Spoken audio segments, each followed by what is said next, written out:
کندھے سے کندھا اور پاؤں سے پاؤں ملانے کی حدیث میں آتا ہے کہ نماز میں کندھے سے کندھا ملاؤ اور پاؤں سے پاؤں ملا کر نماز پڑھنی چاہیے. اس پر عمل کی صحیح صورت کیا ہے؟ عابد حیدرآباد.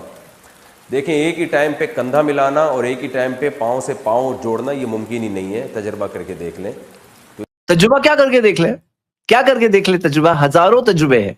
انہوں نے اگر یہ کوئی اہل حدیث مسجد میں چلے جائیں تو وہ خود دیکھ لیتے تھے کہ وہاں پر تجربے ہی تجربے ہیں. دیکھو یہ سامنے ایک فوٹو کے طور پہ آپ کے سامنے لائے، لیکن یہ فوٹو جو میں بتا رہا ہوں یہ کوئی بڑی بات نہیں ہے، یہ آپ جا کے خود پریکٹیکل طور پہ دیکھ سکتے ہیں. ہاں، قدم سے قدم ملانا یہ کون سی مشکل چیز ہے؟ پاسبل ہی نہیں ہے. کیا پبلک کو گمراہ کر رہے ہیں اس بارے میں؟ تو یہ جو چیز ہے، یہ کندھے سے کندھا پاؤں سے پاؤں ملانا، یہ بالکل پاسبل ہے. کس نے کہا پاسبل نہیں ہے؟ کس اینگل سے پاسبل نہیں ہے؟ کیوں پاسبل نہیں ہے؟ سنتے ہیں آگے. تو اس لیے جو امت کے فقہا، جمہور علماء فقہا کا فیصلہ ہے وہ یہی ہے کہ حدیث میں جو کندھا ملانے کا حکم ہے اس سے مراد تو کندھے آپس میں چپکانا، اور جو پاؤں سے پاؤں ملانے کا حکم ہے اس سے مراد ملانا نہیں ہے بلکہ ایک دوسرے کے پیریلل لانا ہے. ملانے کا ایک مطلب یہ بھی ہوتا ہے، اور اس کی سب سے بڑی دلیل یہ ہے کہ ایک حدیث میں آتا ہے کہ آپ صلی اللہ علیہ وسلم نے یعنی گھٹنوں سے گھٹنے ملانے کا بھی حکم دیا ہے نماز میں. تو اب ظاہر ہے نماز میں گھٹنے سے گھٹنا کون ملائے گا؟ تو رکب بالرکب کا بھی ہے.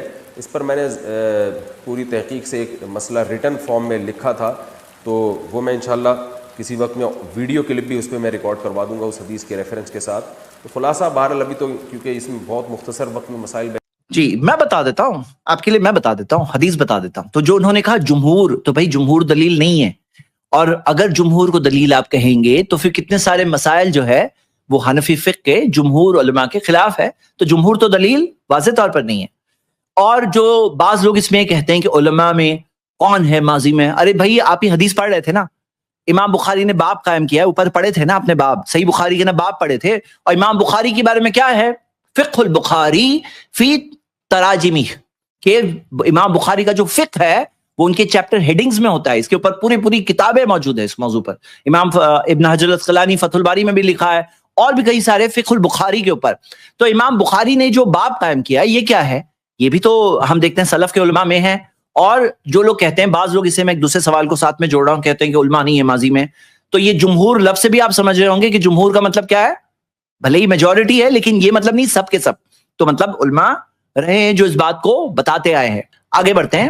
جو انہوں نے کہا حدیث کا مطلب ہوتا ہے پیریلل کرنا، کہاں ہے دلیل؟ کہاں ہے دلیل؟ اچھا کندھے کے لیے پیریلل نہیں بول رہے، کندھے کے لیے پیریلل نہیں بول رہے ہیں، بولے کندھے میں لاؤ، سیم یلزقو وہی پہ وہی لفظ ہے، ڈکشنری سے ہم میننگ دیکھ چکے ہیں.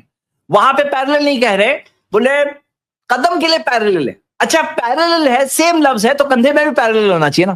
تو یہاں پہ تو پرابلم ہوگا، آپ خود جانتے ہو کہ پرابلم ہوگا کہ ایک واضح سنت جو ہے کہ بھئی قریب آؤ، وہاں پہ کیا ہو جائے گا؟ یہ اونچ نیچ کا معاملہ نہیں، تم میرے بازو میں چپکنا نہیں، میں نماز میں کوئی چپکنا، کندھے سے کندھا ملانا ضروری نہیں. اگر بول دو تو پھر کیا ہوگا؟ سب لوگ الگ الگ کھڑے ہوں گے، جیسے کووڈ کے زمانے میں لوگ مجبوری کی وجہ سے کرتے تھے، وہ ہمیشہ کرنے لگیں گے. ہاں. اور جو مین سوال جو انہوں نے یہاں کہا ہے گھٹنے سے گھٹنا ملانا بھی ہے، بولے میں حدیث بتاؤں گا. چلو میں نے حدیث سامنے آپ کے لے آیا. یہ حدیث ہے گھٹنے سے گھٹنے کی. وَرُكْبَتَهُ بِرُكْبَتِ صَاحِبِهِ، کہ اپنے گھٹنے کو ساتھی کے گھٹنے سے ملانا. اب یہاں پہ آپ سب کے سامنے یہ دیکھیے فوٹو ہے، اگر آپ ٹکنے سے ٹکنا ملاتے ہو تو گھٹنا ایسے ہی بہت قریب آ جاتا ہے. ہو سکتا ہے کسی کا وہاں مل بھی رہا ہو، لیکن آپ خود اس بات سے سوچو. دیکھو کندھے سے کندھا ملانا ہے، اب سوچو کوئی کم ہائٹ والا آدمی ہے اور کوئی زیادہ ہائٹ والا آدمی ہے، تو کندھے سے کندھا ملے گا؟ نہیں ملے گا. لیکن کیا ہے، کوشش کرو. مطلب کیا ہے معاملہ؟ کوشش کا مطلب یہ نہیں کہ اس ٹول پہ چڑھ کے اپنے کندھے سے کندھا ملائے. مطلب اب یہاں پہ سچویشن ہی نہیں ہو سکتی ہے، تو کیا کریں؟ مطلب حدیث تو ہے اپنی جگہ پر، جو ہمیں عمل کرنا ہے. تو یہاں پر اس کو کم سے کم ہمیں جتنا ہم کر سکیں، کیونکہ اللہ کے رسول صلی اللہ علیہ وسلم نے یہی سکھایا. کیا سکھایا؟ کہ فَاتَّقُوا اللَّهَ مَا اسْتَطَعْتُمْ، قرآن کی آیت ہے کہ اللہ سے ڈرو جتنا ڈر سکتے ہو. مَا نَهَيْتُكُمْ عَنْهُ فَاجْتَنِبُوهُ، اگر میں تمہیں کسی چیز سے روکوں تو اس چیز سے رک جاؤ. وَمَا أَمَرْتُكُمْ بِهِ فَافْعَلُوا بِهِ مَا اسْتَطَعْتُمْ، اگر میں جو چیز کا میں تمہیں حکم دوں تو جتنا کر سکتے ہو کرو. تو یہاں پہ آپ اس بات کو دیکھیے.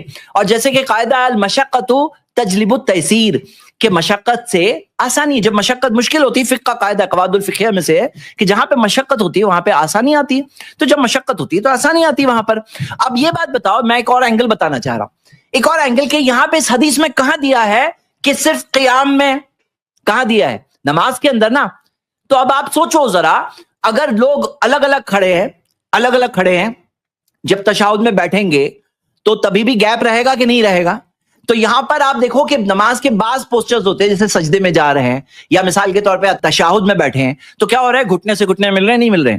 تو آپ یہ دیکھو گے کہ یہاں گھٹنے سے گھٹنا ملنا آپ کو مل رہا ہے, اور ہو سکتا ہے قیام میں بھی ہو, اور ہو سکتا ہے مشقت کی وجہ سے کسی کا نہیں بھی ہو رہا ہے, لیکن کم سے کم بات کو ہم سمجھ رہے ہیں. یہاں پہ تو ایک ریئل پرابلم ہے. اگر کسی کا نہیں ہو رہا ہے, جیسے کندھے سے کندھا نہیں ہو رہا ہے کسی کا, تو ریئل پرابلم ہے, تو اس کے اندر جتنا کر سکتے ہو اتنا کرو. تو یہاں بات سمجھنا آسان ہے. آئیے آگے بڑھتے ہیں. تو عزیز میں کندھوں سے کندھے کے ساتھ میں ریکارڈ کروا دوں گا اس حدیث کے ریفرنس کے ساتھ. تو خلاصہ بہرحال ابھی تو کیونکہ اس میں بہت مختصر وقت میں مسائل بیان کیے جاتے ہیں, تو عزیز میں کندھوں سے کندھے کے ساتھ گھٹنوں سے گھٹنا ملانے کا بھی حکم ہے, ٹخنوں سے ٹخنا ملانے کا بھی حکم ہے. تو جیسے گھٹنوں سے گھٹنے ایسے نہیں ملائے جا سکتے, بلکہ ملانے کا مطلب ہے اس کے سیدھ میں لے کر آنا. تو اسی طرح جو پاؤں سے پاؤں ملانے کی حدیث ہے اس کا مطلب بھی ہے کہ پاؤں سب ایک دوسرے کی سیدھ میں آ جائیں, چپکنے کا مراد نہیں ہے اس میں. وجہ اس کی ہے کہ کندھے چپکانے کا مراد ہے لیکن ٹکنے اور قدم چپکانے کا مراد نہیں ہے. کیوں ایسا سلیکٹو؟ جی آگے. مل کے, جب ہم زیادہ تر حدیثوں میں آتا ہے مل کے کھڑے ہو, اور مل کے کھڑے ہونے کا مطلب عرف میں کندھوں سے کندھا ملانا سمجھا جاتا ہے. جب بھی آپ صف بنا رہے ہو یا دو آدمیوں کے یہاں مل کے کھڑے ہو, تو ملنے کا مطلب عرف میں ہوتا ہے کندھے سے کندھا ملایا جائے. تو حدیث میں بھی جہاں مل کے کھڑے ہونے کا حکم ہے, صفوں میں خلا کو بند کرنے کا حکم ہے, تو اس سے کندھے سے کندھا ملانا مراد ہوگا, کیونکہ حدیث کا بھی وہی مفہوم بیان کیا جائے گا جو اس دور کا بھی عرف تھا اور آج کا بھی عرف ہے. تو اس لیے یہ جو پاؤں سے, اس دور کا بھی عرف تھا, آج کا بھی عرف تھا. اس دور کا عرف اگر وہ کہہ رہے ہیں تو کیا تھا, آپ دیکھو میں آپ کو بتانا چاہتا ہوں کہ یہ جو عرف والا ٹاپک انہوں نے کہا نا, بالکل غلط جواب ہے, یہ بالکل غلط جواب ہے. اچھا ایک منٹ میں اس پہ آتا ہوں. جو اس کو ہم دیکھتے ہیں, یہ جو انہوں نے کہا کہ اکثر حدیثوں میں نہیں ہے, تو یہ قاعدہ کہاں سے آیا اکثر حدیث میں ہونا ضروری ہے؟ بھائی صحیح سند سے حدیث آتی ہے. اگر کوئی اکیلے صحابی بھی بیان کر رہے ہیں, یہاں پہ تو نعمان بن بشیر رضی اللہ عنہ, انس رضی اللہ عنہ, دو صحابہ بیان کر رہے ہیں, اور وہ سارے صحابہ کا عمل بتا رہے ہیں, اور وہ بھی ایسا عمل جو ہمیشہ والا عمل اس طرح سے بتا رہے ہیں, وہی الفاظ کے ساتھ. لیکن اگر ایسی بات ہوتی جیسے بعض حدیثیں میں ملتی ہے کہ جیسے مثال کے طور پہ انما الاعمال بالنیات, صرف عمر رضی اللہ عنہ بیان کر رہے اس حدیث کو, ہاں صرف عمر رضی اللہ عنہ بیان کر رہے ہیں, جو حدیث کو بعض علماء نے ایک تہائی دین کہا ہے, ایک تہائی دین. اور قنوت والی جو حدیث ہے صرف حسن رضی اللہ عنہ بیان کر رہے ہیں, اس کی بہت مثالیں آپ کو مل جائے گی. تو یہ کہنا کہ کسی اور نے نہیں بیان کیا اس وجہ سے یہ بات نہیں ہے, تو یہ کیا بات ہے؟ مطلب دوسری حدیثوں میں یہ اصولی غلط ہے, یہ اصولی غلط ہے. اور جو عرف کی انہوں نے بات کہی کہ یہاں پہ عرف, یہ جو کہے اس زمانے کا عرف, آج کا عرف, ارے بھائی عرف کے اوپر کیا عبادت کا معاملہ عرف پہ ہوگا؟ ہاں, الاصل فی العبادت التوقیف, کہ عبادت کے اندر کیا معاملہ اصل ہے؟ دلیل, قرآن حدیث سے دلیل. عرف کی کا دخل نہیں ہے. اگر آپ عرف کا دخل لاؤں گے کہ بھئی یہ نبی صلی اللہ علیہ وسلم کا فرق کہ صحابہ کندھے سے کندھا ملایا کرتے تھے, قدم سے قدم ملایا کرتے تھے, آج کا عرف نہیں ہے. اور اس زمانے کا, جیسے انہوں نے کہا اس زمانے کا تو صحابہ کا عمل دکھ رہا ہے, کیسے عرف نہیں دکھ رہا ہے آپ کو؟ اگر عرف آپ کہہ رہے ہو تو یہاں پر کیسے نہیں دکھ رہا ہے؟ صحابہ کا تو عمل کلیئر کٹ دکھ رہا ہے کہ صحابہ کا یہ عمل تھا. تو یہ کہہ رہے ہیں کہ آج کا عرف, تو یہ آج کا عرف جو ہے نا, اگر آپ ایسے دلیل بناؤ گے تو مجھے بتاؤ, دو ہاتھ سینے پہ باندھنا ہے, ہاتھ سینے پہ باندھنا ہے. اب آج کچھ لوگ جیسے وہ جو پیچھے ہاتھ باندھنا ہوتا ہے نا, دیکھے ہوں گے آپ نے بچے لوگ اسکول کے اندر, اسکول میں ہاتھ پیچھے باندھتے, بولے ادب یہ ہے. تو بھئی آج کے عرف میں پیچھے ہاتھ باندھنا ہو گیا. بھئی عرف میں اگر آپ پاؤں سے پاؤں ملانا عرف کی دلیل دے کر کے کہوں گے, ابھی نہیں ملائیں گے کیونکہ عرف, تو عرف سے تو کل کوئی بولے گا ہاتھ پیچھے باندھو. کوئی کہہ سکتا ہے نا, اگر آپ نے وہ دروازہ کھولا, اگر ایسے ٹائپ کی ریزننگ دی ہے, تو پھر یہ دروازہ آپ جب کھول رہے ہو کہ بھئی عرف سے آپ واضح حدیث کو معنی بدلو گے کہ بھئی جہاں پہ کندھے سے کندھا, قدم سے قدم ملاؤ, تو بولے ملائیں گے نہیں کیونکہ عرف ہے, یہ آج کا کسٹم ہے کہ بھئی نہیں ملانا ہے. تو پھر کیا ہوا؟ کوئی پیچھے کرے گا, سجدہ زمین پہ کرنا ہے, بولے آج کل سب کرسی پہ بیٹھتے, تو بغیر عذر کے بھی لوگ کرسی پہ کریں گے, کرسی سے ہی کریں گے, بولے نہیں سجدے میں. اور میں نے دیکھا ایسے بعض لوگ ہوتے ہیں جو زبردستی اننیسیسری, کچھ پرابلم نہیں تو بھی کرسی پکڑے. تو ایسا عرف کے تحت وہ لوگ کر سکتے ہیں ایسا. اسی طرح روزہ صبح صادق سے غروب تک ہے, کوئی بولے آج کا عرف کیا ہے؟ مارننگ کی کافی سے لے کر ڈنر ٹائم, عرف. تو عرف سے دین کی چیزیں بدلنا, یہ کیا ہے؟ یہ راستہ کھولنا ہے, ایک بہت بڑی گمراہی کو کھولنا ہے. یہ عرف کی تو بنیاد پر عبادتیں نہیں چینج ہوتی ہے, عبادت کے اندر عرف کا کوئی دخل نہیں ہے. عرف کہاں پہ معاملہ ہے؟ عرف کا معاملہ معاملات میں آئے گا, معاملات کے اندر چیزوں میں آئے گا. عبادت کے اندر عبادت کو عرف کے حساب سے چینج کرنا یہ خود ایک رانگ بات ہے. اور آگے آپ دیکھیے کہ یہ جو حدیث ہے اس کے اندر جو کہہ رہے ہیں, جیسے آگے ہم سن لیتے ہیں کیا ہے, جو سن لیجیے آپ ویڈیو دیکھیے. آج کل ہمارے معاشرے میں آج کا بھی عرف ہے, تو اس لیے یہ جو پاؤں سے پاؤں ملانے کی روایات آج کل ہمارے معاشرے میں ہے, یہ پہلے اس کا ہمیں کوئی ثبوت بھی نہیں ملتا کتابوں میں بھی. اچھا پاؤں سے پاؤں ملانے کی روایت آج کل ہمارے معاشرے میں، یہ آج کل نہیں، صحابہ کے زمانے کی دلیل آپ کے سامنے ہے، کیا آج کل معاشرے میں ثبوت نہیں ملتا، یہ بھی بعد میں کچھ علماء اچھا ثبوت نہیں ملتا؟ ثبوت آپ کے سامنے ہے، ثبوت کیسے نہیں ملتا ہے؟ یعنی کیسے ثبوت میں کیا چاہیے آپ کو؟ ہاں ثبوت تو سامنے ہے آپ کے، کیسے آپ کو ثبوت نہیں مل رہا ہے؟ کی ایک رائے ہے جو دنیا میں پھر پھیل گئی، تو ہمیشہ سے رائے ہے یا کیا رائے ہے؟ یہ رائے ہے یا دلیل ہے؟ یہ واضح حدیث ہے، رائے ہے کیا؟ رائے ہے، رائے تو آپ کی ہے، یعنی یہ تو حدیث ہے، دلیل ہے۔ صفے مسلمان ایسے ہی سیدھی کرتے آئے ہیں کہ کندھے سے کندھا ملا کے کھڑے ہوتے رہے اور پاؤں سارے ایک سیدھ میں۔ تو یہ جو طریقہ آج کل بعض مساجد میں رائج ہو گیا کہ پاؤں ٹخنے سے ٹخنا ملا دیتے ہیں اور پھر اچھا جو انہوں نے کہا یہ رائج تھا، یہ رائج ہے، یہ بات کا میں ایک جواب دینا چاہتا ہوں۔ ٹانگیں بہت زیادہ چوڑی ہو جاتی ہیں اس سے، تو وہ طریقہ ویسے بھی ادب کے خلاف معلوم ہوتا ہے۔ اس طرح اللہ کے سامنے کھڑے ہونا، کسی بھی محفل میں ادب سے کھڑے ہونے کا جو طریقہ ہے تو وہی طریقہ اللہ کے سامنے بھی کھڑے ہونے کا ہے۔ کہیں بھی آپ پاؤں کو اتنا زیادہ چوڑا کر کے نہیں کھڑے ہوتے۔ بھائی زیادہ پاؤں چوڑا کرنا ہم بھی غلط کہتے ہیں، آپ اس بات کی بات ہی نہ کرو۔ آپ کندھے کے لیول میں کندھے سے کندھا ملے، قدم سے قدم ملے، آپ کو کیوں یہ ادب کے خلاف دکھ رہا ہے؟ کیوں ادب کے خلاف دکھ رہا ہے؟ یہ کوئی بتائے گا مجھے یہ کس اینگل سے ادب کے خلاف ہے؟ دیکھو آپ یہاں پہ آپ کے سامنے ہیں، میں چاہتا ہوں آپ لوگ دیکھو یہ کیا ادب کے خلاف ہے، بولو کیا ادب کے خلاف ہے؟ یہ سب مائنڈ سیٹ ہے، ہم اگر اپنے ذہن میں یہ بنائیں گے نا، یہ ایک الگ پرابلم ہے۔ اگر کوئی بولے نا ادب کے خلاف دکھ رہا ہے، بھائی ثابت ہے، حدیث ہے، بولے نہیں مجھے ادب کے خلاف لگ رہا ہے، تو آپ کی سوچ کو سرنڈر کرو، آپ کی جو ادب کو سرنڈر کرو نبی صلی اللہ علیہ وسلم کے فرمان کے سامنے، صحابہ کے عمل، قرآن و حدیث کے سامنے سرنڈر کرنا ہے۔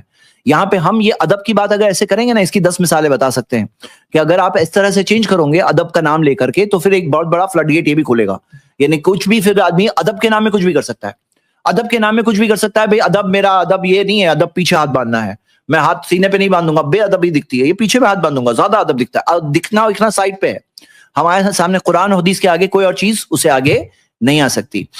جی آگے ویڈیو کنٹینیو کرتے ہیں۔ آپ سمجھا جاتا ہے تو اللہ کے سامنے بھی ہوتا ہے اس طرح اللہ کے سامنے کھڑے ہونا۔ کسی بھی محفل میں ادب سے کھڑے ہونے کا جو طریقہ ہے تو وہی طریقہ اللہ کے سامنے بھی کھڑے ہونے کا ہے۔ کہیں بھی آپ پاؤں کو اتنا زیادہ چوڑا کر کے نہیں کھڑے ہوتے، اس کو عرف میں ادب کے خلاف سمجھا جاتا ہے۔ تو اللہ کے سامنے بھی کھڑے ہونے کے لیے نارمل انداز میں ہی کھڑا ہونا پڑے گا، اور ہاں پاؤں اور گھٹنے سب ایک سیدھ میں ہونے چاہیے۔ تو یہ ہماری رائے ہے اور یہی جمہور علماء فقہا کی رائے ہے۔ ٹھیک ہے، جمہور کی آپ باقی جگہ پہ بھی دلال دیجئے، ایک اور جگہ پہ ایک شارٹ کلپ ہے ان کی، یہ کہہ رہے ہیں اسی سوال یہ کے جواب میں۔ استدلال کرتے ہیں کہ ٹانگیں چوڑی کرنی چاہیے، اور وہ حدیث پیش کرتے ہیں کہ نبی صلی اللہ علیہ وسلم نے الصاق الکعب، ٹانگیں چوڑی کرنا یہ اس طرح سے نہ کہیں، کیونکہ اس میں ایک سوچ میں وہ آتا ہے کہ جیسے اپنی لمٹ سے آگے چوڑی ہوئی، اپنی باڈی کے لمٹ کے اندر رہنا اور کندھے سے کندھا، قدم سے قدم ملانا، یہ کہیے۔ الکعب یعنی ٹخنوں کو ٹخنے سے ملانے کا حکم دیا ہے۔ تو خوب سمجھ لیں، حدیث کا وہ مفہوم لیا جائے گا جس پر امت کا تواتر سے عمل ہو، صدیوں سے عمل چلتا آ رہا ہو۔ تو صدیوں سے جو عمل چلتا آ رہا ہے وہ یہ نہیں ہے کہ ٹخنوں سے ٹخنے ملائے جائیں۔ اس حدیث کا مطلب یہ ہے کہ صدیوں سے عمل کی جو بات کر رہے ہیں بھائی، ایک تعلیق میں لگانا چاہوں گا اس پہ۔ یہ صدیوں سے جو عمل کی بات کر رہے ہیں، حضرت انس ابن مالک کی اس حدیث کے تعلیق میں حضرت انس ابن مالک کا ایک قول ذکر کیا ہے حافظ ابن حجر نے فتح الباری میں۔ وہ حضرت انس فرماتے ہیں کہ ہم میں سے ہر آدمی اپنے قدم سے قدم اور کندھے سے کندھا ملاتا تھا اللہ کے نبی کے زمانے میں۔ آگے کہتے ہیں لو فعلت اليوم، اس طرح کے الفاظ ہیں حدیث کے کہ اگر آج کے دن میں یہ کام تمہارے ساتھ کروں تو تم ایسے بدکو گے جیسے کہ سرکش کھچر بدکتے ہیں۔ یعنی یہ جو عمل تھا نا، یہ وہ سنت تھی جو بہت پہلے لوگوں نے چھوڑ دی، حتیٰ کہ صحابہ ابھی زندہ تھے، اور حضرت انس فرما رہے ہیں کہ اگر میں تم سے آج یہی کام کرنے لگوں تو تم بھی ایسے بدکنے لگو گے، شموس و بغل شموسن، اس طرح کے الفاظ ہیں، مجھے الفاظ یاد نہیں آ رہے ہیں، کہ تم بھی ایسے بدکو گے جیسے کہ تو گھوڑے بھی کھچر بھی دکتے ہیں۔ تو یہ جو تواتر کی بات کر رہے ہیں نا، جب اللہ کے نبی صلی اللہ علیہ وسلم کی حدیث ثابت ہو گئی تب تواتر تھوڑی نہ دیکھا جاتا ہے۔ جب صحابی بول رہے ہیں کہ ہم نماز ایسے پڑھتے تھے کہ قدموں سے قدم ملا لیتے تھے، اور صحابی کہہ رہے ہیں اپنے زمانے میں، حضرت انس ابن مالک ان صحابہ میں سے ہیں جو بہت زیادہ دن تک کے زندہ رہے اور سب سے آخر میں وفات پانے والے صحابہ میں سے ہیں۔ تو یہ وہ سنت تھی جو بہت سارے مسلمانوں نے آخر بہت جلدی چھوڑ دی تھی، اور اس وجہ سے حضرت انس فرما رہے کہ آج اگر میں تمہارے ساتھ ایسے قدم سے قدم ملا کر کے نماز پڑھوں جیسے ہم اللہ کے نبی کے زمانے میں پڑھتے تھے، تو تم ویسے بدکو گے جیسے سرکش کھچر بدکتے ہیں۔ تو جب یہ بات ثابت ہو گئی کہ یہ سنت مسلمانوں نے بہت پہلے چھوڑ دی تھی، یعنی بڑے طبقے نے مسلمانوں کی سنت چھوڑ دی تھی، تو پھر تواتر کہاں دلیل بنے گا؟ جب صحابی بتا رہے کہ یہ سنت لوگوں نے چھوڑ دی ہے، حالانکہ اللہ کے نبی ایسے نماز پڑھتے تھے، پھر اس کے بعد تواتر دلیل بنتا ہی نہیں ایسی صورت میں۔ اور جو کہہ رہے ہیں کہ کئی صدیوں سے، یہ کئی صدیوں کی جو بات کہہ رہے ہیں، ابھی کوئی کہے کہ میلاد بہت صدیوں سے منایا جا رہا ہے تو اس وجہ سے صحیح ہے، تو یہاں پہ ہم ان کو کیا پوچھتے ہیں کہ بھائی دلیل لاؤ، قرآن حدیث سے دلیل لاؤ، نبی صلی اللہ علیہ وسلم سے دلیل لاؤ، اللہ کے رسول صلی اللہ علیہ وسلم سے ثابت ہے، صحابہ سے ثابت ہے، نہیں ہے. تو یہاں پر کئی صدیوں سے کوئی کام ہونا دلیل نہیں بن جاتی، اس کے لیے قرآن حدیث کی دلیل یہاں پر ہے. اور سامنے واضح دلیل کو آپ کہے کہ یہ نہیں، اس پر عمل نہیں ہوگا، اور اس کی جگہ پر جو ہمارے یہاں چلتا آیا ہے ہم اس پہ کریں گے عمل، تو یہ خود ایک غلط بات ہے. اچھا، میں اس تعلق سے کیونکہ موضوع چل رہا ہے تو ایک بات آپ کے سامنے رکھ دوں کہ جو کچھ ایک فتویٰ میں نے دیکھا، مطلب جو اس موضوع یہ جو حدیث کے الفاظ ہیں نا زید بھائی انس بن مالک کے، وہ ہیں فلو ذهبت افعل هذا اليوم لنفر احدكم كانه بغل شموس، کہ اگر تم میں سے جو میں آج ایسا کام تمہارے ساتھ کرنے لگوں، لنفر احدكم، تو تم میں سے کوئی آدمی ایسے بھاگے گا كانه بغل شموس، جیسے کہ وہ کوئی بتکا ہوا کھچر ہو، سرکش کھچر ہو. جی آئیے ہم کچھ ایک چند شارٹ سوال میں لے لیتا ہوں اس موضوع پر جو اور کہے گئے، تاکہ کمپلیٹ ویڈیو کلپ بن جائے اس موضوع پر، اور تاکہ کسی کو سوال آئے کسی کے ذہن میں تو وہ دیکھ لے. ایک فتویٰ ہے جو انٹرنیٹ پر ہے، یہ دیکھ سکتے ہیں، ایک مفتی عبد الرحمن بن یوسف کا ہے، اور کئی لوگوں نے اس کو کاپی پیسٹ کر کے ڈالا ہے. جو دلیل کے طور پہ وہ کیا کہہ رہے ہیں دیکھیے ان کی دلیل. یہ دلیل کے طور پہ یہ کہہ رہے ہیں، کہتے ہیں کہ یہاں پر یہ جو قول ہے یہ راوی کا قول ہے، مطلب صحابی کا قول ہے، خود نبی صلی اللہ علیہ وسلم کا فرمان نہیں ہے. بولے حدیث مرفوع نہیں ہے، یہ مرفوع نہیں ہے. یہ بات غور کریے، یہ مرفوع نہیں کہہ رہے ہیں. تو یہاں پر فإنی اراکم من وراء ظہری، کہ میں تمہیں اپنی پیٹھ پیچھے سے دیکھتا ہوں. یہ کیا ہے؟ اللہ کے رسول صلی اللہ علیہ وسلم دیکھتے تھے، خاص معجزہ ملا، اور دیکھتے تھے اگر کوئی چیز غلط ہوتی تو سدھارتے کہ نہیں سدھارتے، ذرا بتائیے. تو یہ تصدیق ہوئی کہ نہیں ہوئی نبی صلی اللہ علیہ وسلم کی؟ جو سنت تقریری کہتے ہیں اپروول، تو یہ کہنا ہے مرفوع نہیں ہے، وہ خود مرفوع کے اندر آ گئے. یہ تصدیق ہے نبی صلی اللہ علیہ وسلم کے سامنے، اور خود اللہ تعالیٰ تو دیکھ رہا ہے، اللہ تعالیٰ دیکھ رہا ہے. اگر غلط ہوتا تو وہیں پہ وہی آ جاتی. ہاں، تو یہ بات کے اندر کوئی کہنا کہ یہ سنت نبی صلی اللہ علیہ وسلم سے مرفوع نہیں ہے، وہاں پہ خود ثابت ہو کر یہ نہیں ہے، تو یہ بہت تعجب کی بات ہے. ایسا آرگیومنٹ دیا جا رہا ہے. دوسری دلیل کیا کہہ رہے ہیں؟ کہہ رہے ہیں کہ کسی بھی حدیث میں یہ نہیں دیا ہے کہ نماز کے اندر کیے، نماز سے پہلے سبندی ہو رہی ہے تب کیے. تو بولے نماز کے اندر کرنا کہاں ہے؟ ارے بھائی صف کہاں ہوتی ہے؟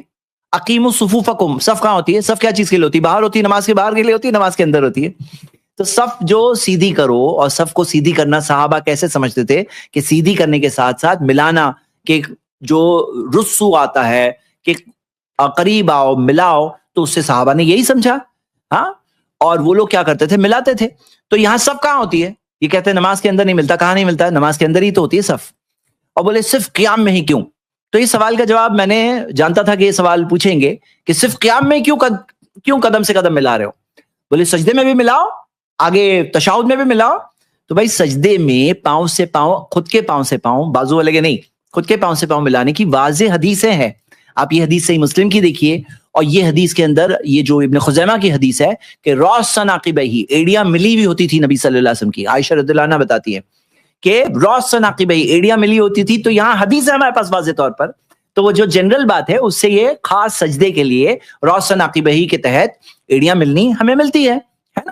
اور تشہد میں جیسے بیٹھنا ہے اس کی واضح پوری طریقہ بتایا گیا ہے، تو وہاں پر بھی ملتا ہے. اور جو کہتے ہیں بڑے علماء میں فلاں عالم ہے، فلاں نے یہ کہا ہے، تو فلاں عالم نے کہا ہے، تو امام بخاری کا قول بھی میں بتا دیا. اب دو عالموں میں اگر اختلاف ہے تو کیا کرنا ہے ہمیں؟ قرآن حدیث کی دلیل جس کے پاس ہے ان کی بات کو لینا ہے. تو جو لوگ کہتے ہیں فلاں عالم ہے، یہ دیکھیے کئی سارے نام ذکر کرتے ہیں، تو یہاں پر ناموں میں نہیں جانا ہے، ہمیں ناموں کے پیچھے ان کے دلائل میں جانا ہے. کیونکہ اختلاف ہو تو کیا کرنا ہے قرآن میں دیا ہوا. اب امام بخاری کے قول کے مطابق آپ جاؤں گے، دوسرے علماء کے قول کے مطابق جاؤں گے، آپ کو دیکھنا ہوگا دلائل کی روشنی میں، واضح دلیل ہے آپ کے سامنے، آپ دیکھیے. اور بولے صحابہ نے خود چھوڑ دیا تھا، تو یہاں پر خود چھوڑ دیا کہ نہ جو شیخ سرفراز نے جس قول کا ذکر کیا، بولے یہ بتا کر کے جہاں انس رضی اللہ عنہ تنبیہ کے طور پر، کریکشن کے طور پر بتا رہے ہیں، اسے دلیل کے طور پہ دیا جا رہا ہے. بولے صحابہ نے چھوڑ دیا. یہاں پہ فرسٹ آف آل صحابہ کی بات نہیں ہے. صحابہ کا زمانے میں کیا عمل تھا وہ تو انس رضی اللہ عنہ نے بتایا. اور یہاں پر کیا بات ہے جو اس بات کے زمانے میں جو لوگوں میں عمل میں کمزوری انہوں نے دیکھا تو وہ تنبیہ کر رہے ہیں، کریکٹ کر رہے ہیں، حدیث بتا رہے ہیں، سدھار رہے ہیں، سکھا رہے ہیں. تو یہاں آپ حدیث کے مطابق عمل نہیں کرنا چاہ رہے ہو.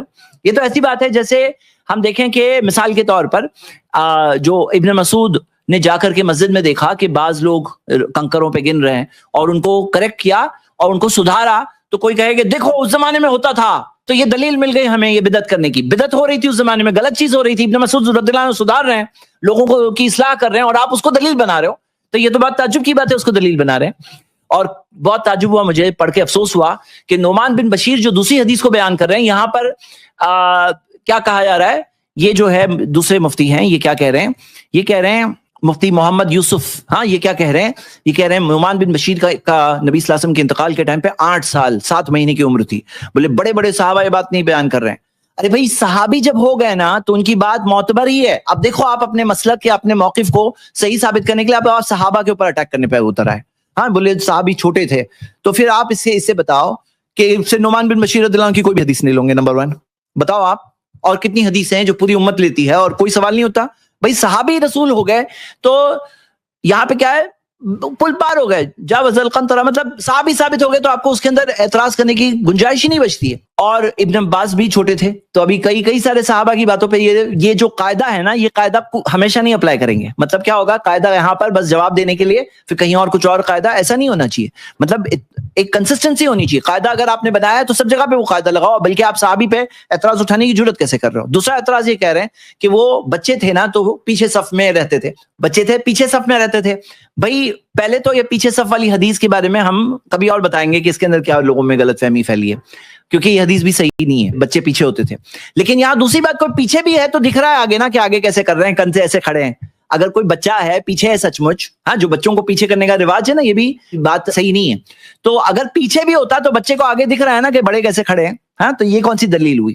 اور آگے آپ دیکھیے، ایک صاحب رائٹنگ میں کہتے ہیں کہ پھر گردن سے گردن بھی ملاؤ، لیکن وہ یہ نہیں کہہ رہے ہیں کہ یہاں گردن سے گردن والی جو حدیث ہے نا، وَحَاذُ بِالْعَنَاقِ، اپنی گردنوں کو سیم لیول پہ کر دو. حاذو کا مطلب کیا ہوتا ہے کہ بھائی وہ لیول اس کا سیم کر دو، برابر کر دو. اب یہاں پہ یلزقو نہیں ہے، یہ نہیں ذکر کریں گے، وہاں پہ یلزقو تھا، یہاں پہ حاذو ہے. اب حاذو کی ڈکشنری میننگ آپ لوگ دیکھ لو، ڈکشنری میننگ دیکھ لو، آپ کے سامنے بات واضح ہوگی. میرے خیال سے مسئلہ کافی کلیئر ہے. امید کرتا ہوں یہ سارے سوالوں کا جواب آپ سب کے سامنے آ گیا ہوگا جو لوگوں نے اننیسیسری پھیلایا ہے. اور اصل بات یہی ہے کہ بھائی قرآن سنت کی بات آ جائے، آگے سرنڈر ہو جاؤ، دنیا آخرت دونوں کامیاب ہو جائے گی.